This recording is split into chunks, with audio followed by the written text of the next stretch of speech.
So no one can even answer my questions?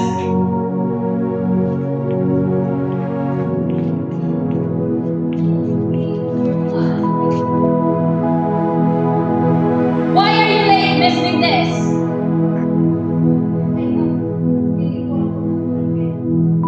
Let me remind you that this is an English class.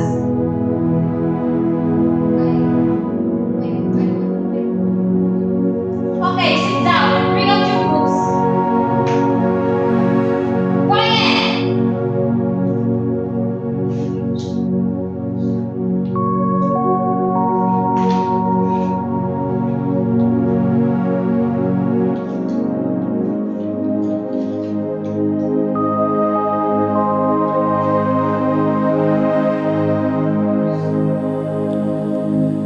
Yan si Mrs. Pangko.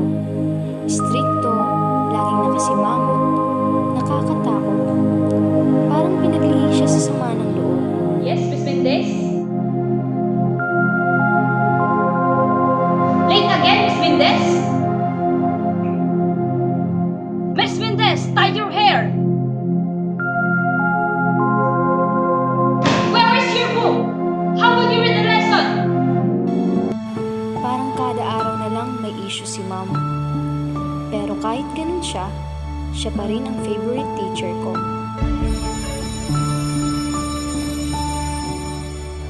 I'm really worried about your grades and visual tardiness.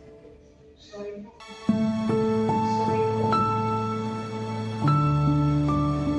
Problema ba sa bahay? Wala naman. Nandito lang ako. Okay na. Ako ang nanay mo sa school.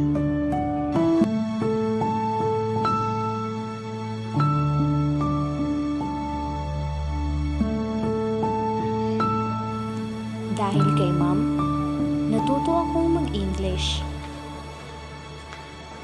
Dahil kay ma'am, nahilig akong magbasa. At dahil kay ma'am, natuto ako.